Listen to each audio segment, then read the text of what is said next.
शेतकरी मित्रांनो, का आपल्या बागेमध्ये कोळशी रोगाचा प्रादुर्भाव दिसत आहे? पानावरती पूर्ण काळोखी साठलेली आहे, फळावरती काळोखी दिसून येत आहे आणि हे कोळशी कशामुळे आले आणि याच्यावर उपाययोजना काय करायची?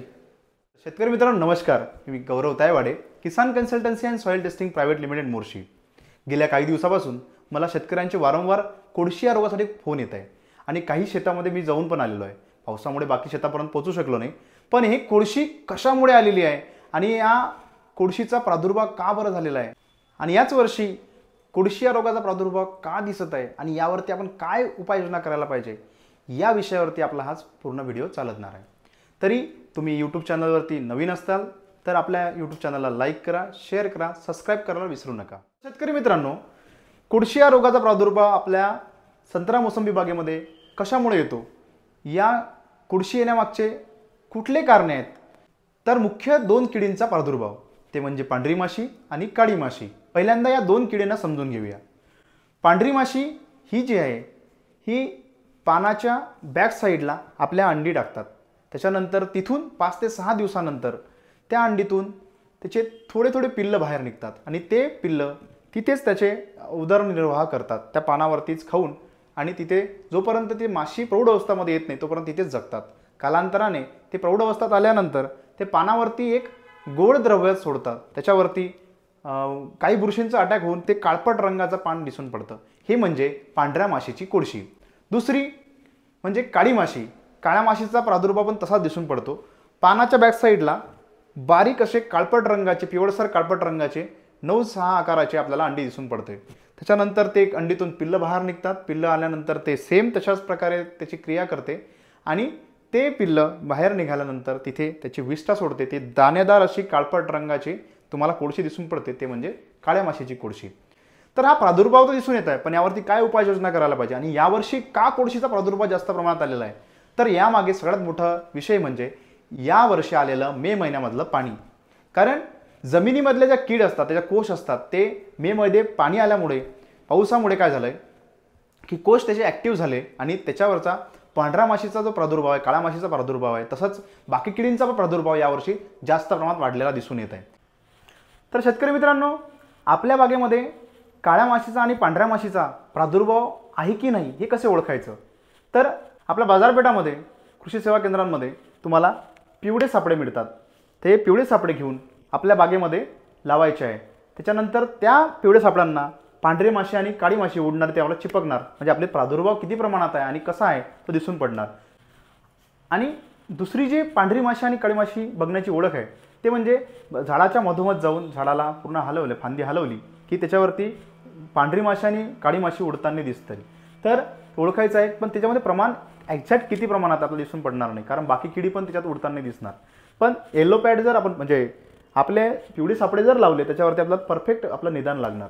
आणि आपल्याला कोळशी यायच्या आधी कुठली फवारणी करायची आहे आणि कोळशी आल्यानंतर कुठली फवारणी करायची आहे, या दोन गोष्टीवर आपण आज चर्चा करूया।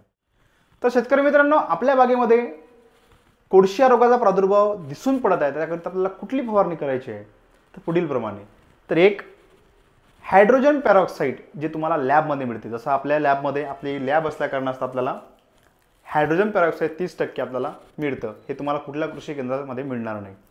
तर हे हायड्रोजन पेरॉक्साईड मारल्यानंतर आपल्या झाडावरच्या पानावरती जे थर चढलेला आहे, काळ्या बुरशीचा थर चढलेला आहे, कोळशीचा थर चढलेला आहे, त्यावरती ते त्यावरती काम करेल।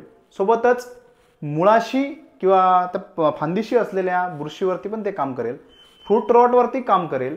त्याच्यानंतर आपल्या बागेमध्ये डिंक जर दिसत पडत असेल फांदीवरती, त्याच्यावरती ते पण काम करेल आणि पाने गळणे किंवा करपा याच्यावरती पण ते काम करेल। म्हणजे तुमचं कोळशी, बुरशीजन्य रोग दोन्ही गोष्टीवरती आपलं हायड्रोजन पेरॉक्साईड काम करेल। सोबत तुमच्या बागेमध्ये उडणारी पांढरी माशी आणि काळी माशी याकरिता आपल्याला बायफेन्थ्रिन प्लस ॲसिटामायप्राइड, म्हणजेच मार्केटमध्ये UPL कंपनीचं अर्गाईल किंवा सॉल कंपनीचं पण ते येतं। त्यानंतर किंवा तुम्हाला हे मिळत नसेल तर बायफेन्थ्रिन 2 मिली प्रति लिटर पाण्याला, ॲसिटामायप्राइड अर्धा ग्रॅम प्रति लिटर पाण्याला, असं 2 औषधं घेऊन आपल्याला आपल्या बागेमध्ये फवारणी करायची आहे। पण हे फवारणी करत असताना 2.5 मिली प्रति लिटर पाण्याला स्टिकर वापरणे गरजेचं आहे। शेतकरी मित्रांनो, तुम्हाला हायड्रोजन पेरॉक्साईड हे सहजासहजी मार्केटमध्ये उपलब्ध होणार नाही किंवा त्या क्वालिटीचं मार्केटमध्ये उपलब्ध होणार नाही। तर शेतकरी मित्रांनो, आपली माती परीक्षण लॅब असल्या कारणास्तव आपल्याला हायड्रोजन पेरोक्साईडची गरज भासते. त्याकरिता आपण बोलावत असतो, टेक्निकल असतं हे. याला हाताळताना हातमोचे किंवा डोळ्याला गॉगल असं वापरायला, पण तुम्हाला हे मिळण्यासाठी तुम्हाला आपल्या ऑफिसला संपर्क करावा. खाली लिहिलेला नंबर संपर्क करा आणि जेणेकरून तुम्हाला हे कुठे मिळेल किंवा आपल्या ऑफिसला मिळेल हे तुम्हाला कळवण्यात येईल. आणि शेतकरी मित्रांनो, ही फवारणी झाली ज्या बागेमध्ये कोळशीचा प्रकोप आलेला आहे.